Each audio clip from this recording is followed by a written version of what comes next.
నమస్కారం ఫ్రెండ్స్. నవాడా డెజర్ట్లో ఒక హైవే ఉంది, రూట్ 375. దానిని ఎక్స్ట్రా టెరెస్ట్రియల్ హైవే అని పిలుస్తారు. ఎందుకంటే అక్కడ ఆకాశంలో కనిపించే లైట్స్ మనం రోజూ చూసే విమానాలవి కాదు. అసలు ఏరియా 51లో ఏముంది? అది కేవలం యుఎస్ ఎయిర్ఫోర్స్కి సంబంధించిన టెస్టింగ్ సైట్ మాత్రమేనా, లేదా వేరే గ్రహం నుండి వచ్చిన విజిటర్స్ని దాచిపెట్టిన సీక్రెట్ ల్యాబా?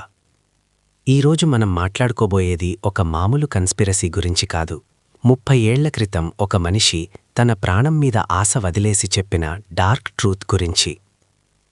ఈ రహస్యాల పుటాలు విప్పడానికి కంటే ముందు ఇలాంటి మిస్టరీ అండ్ కన్స్పిరసీ వీడియోస్ మీకు ఇంకా కావాలంటే ప్లీజ్ ఇప్పుడే మన ఛానల్ని సబ్స్క్రైబ్ చేసుకోండి. ఆ బెల్ ఐకాన్ని కొట్టండి సో దాట్ ఈ మిస్టరీలోని ఒక్క అప్డేట్ కూడా మీరు మిస్ అవ్వరు. The Bob Lazar story. 1989 May నెలలో డెనిస్ అనే పేరుతో ఒక వ్యక్తి లాస్ వేగస్ టీవీ స్టేషన్లో ఒక ఇంటర్వ్యూ ఇచ్చాడు. అతని ముఖం కనిపించకుండా నీజాల్లో ఉంచారు.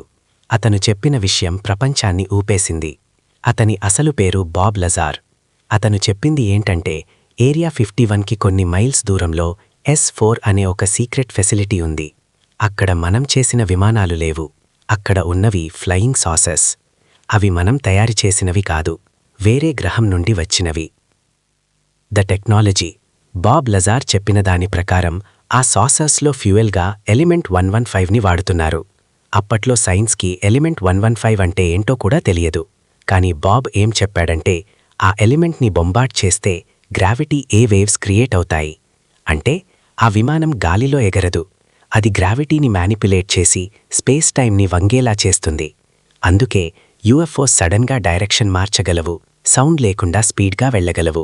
ఇది ఫిజిక్స్కి అందని technology. The erasing of identity. ఇక్కడే కథలో అసలు ట్విస్ట్ ఉంది. బాబ్ లజార్ ఎప్పుడైతే ఈ విషయాలను బయటపెట్టాడో గవర్నమెంట్ అతన్ని బెదిరించడం స్టార్ట్ చేసింది. అంతేకాదు, అతను MITలో చదివిన రికార్డ్స్, అతను లాస్ ఆలమోస్ నేషనల్ ల్యాబ్లో పనిచేసిన రికార్డ్స్ అన్నీ రాత్రికి రాత్రే మాయమైపోయాయి. అతను అసలు పుట్టాడు అనే ప్రూఫ్ కూడా లేకుండా చేయాలనుకున్నారు. ఒక్క హాస్పిటల్ రికార్డ్ కూడా వదిలేదు. బాబ్ లజార్ అబద్ధం చెప్తున్నాడా, లేదా నిజం చెప్పినందుకు అతని ఉనికినే క్వశ్చన్ చేస్తారు.